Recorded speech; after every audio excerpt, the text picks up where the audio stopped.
Mesdames et messieurs, bonjour. Heureux de vous retrouver dans le studio de la 5e édition du Forum économique Fes Meknès. Nous sommes heureux d'accueillir avec nous Monsieur Restino Dominique, président de la CCI Paris-Île-de-France. Soyez le bienvenu, Monsieur Restino. Merci. Donc, quelle est votre première impression sur cette édition du Forum économique de Fes Meknès? Écoutez, cette édition qu'on vient de vivre depuis ce matin est une très très belle édition. C'est un véritable succès depuis ce matin, énormément de monde, des hommes et des femmes qui sont engagés bien sûr pour la francophonie, mais qui sont engagés également pour faire vivre la relation économique entre tous ces pays francophones, tous ces pays d'Afrique en même temps. Et nous travaillons effectivement avec les organisations des chambres de commerce au sein de la CPC-CAP, de la conférence permanente des chambres africaines et francophones. Nous travaillons à faire cette relation entre les chambres de commerce et d'industrie et de services, les chambres d'agriculture, les chambres de métiers, les chambres des mines également, pour travailler à une coopération. Nous avons des programmes qui permettent cette coopération entre nous à travers les différents territoires et les différents continents. C'est déjà un succès, mais ça doit continuer. En tout cas, pour aujourd'hui, c'est gagné. Cette édition se distingue bien sûr avec l'organisation de l'Assemblée de la CPC-CAF. Oui. Comment vous voyez cette organisation? Écoutez, on a, et c'est très agréable, on a intégré cette Assemblée générale de la conférence des chambres africaines et francophones au sein du forum, ce qui permet de rassembler les hommes et les femmes et les présidents et les présidentes, ce qui permet de nouer des relations, de se connaître davantage, ce qui permet également de faire profiter pour l'ensemble des gens qui viennent de deux organisations, j'ai envie de dire, et ça donne une dimension et une vision plus lointaine des choses. Et comment vous qualifiez déjà les échanges entre les pays francophones africains? Alors, pour ma part, en tant que chambre de commerce de Paris-Île-de-France, je dirais que nous avons déjà un certain nombre, depuis des années, d'implications également en Afrique. Si je prends le cas du Maroc, par exemple, nous avons, et je suis depuis quelques jours au Maroc, j'étais à Rabat, parce que nous avons une école qui s'appelle l'ESSEC, qui est installée à Rabat, qui est une des grandes écoles mondiales, et d'un grand succès. Donc c'est cette véritable coopération où déjà nous misons sur le territoire africain et sur le territoire marocain également.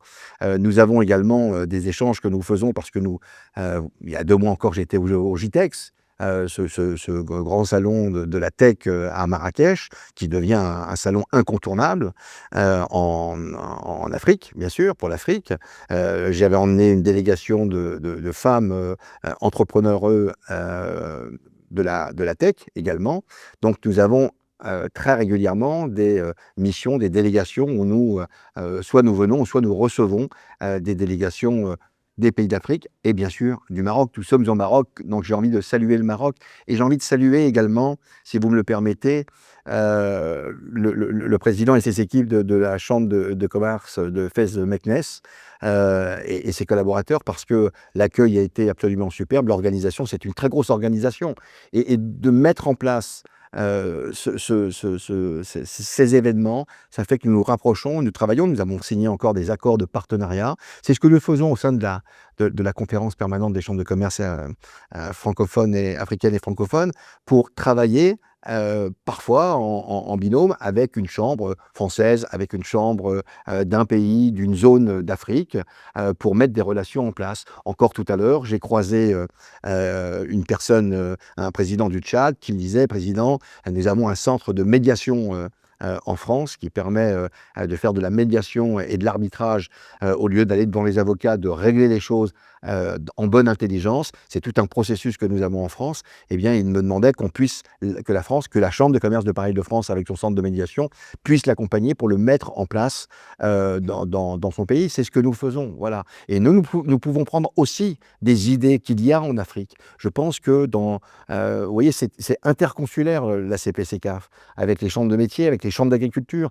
Et je pense qu'il y a des choses que nous pouvons également découvrir dans les pays africains et les ramener en France. C'est le monde de l'agriculture se transforme complètement. Et on a énormément innové, vous parliez d'innovation, mais parfois on a peut-être un peu trop ou un peu mal innové.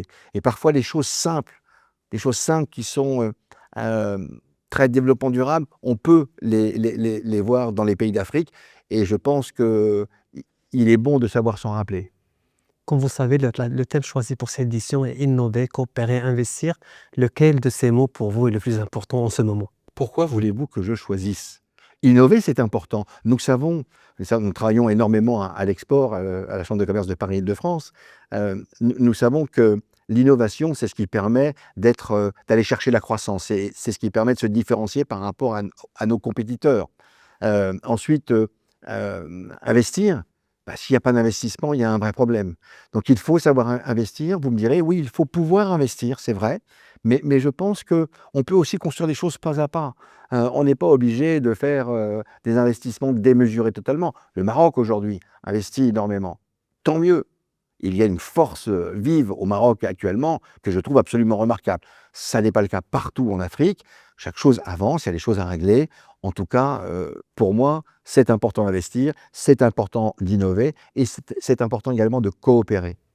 Si vous avez qu'un seul message à passer aux entrepreneurs qui nous regardent, lequel serait-il?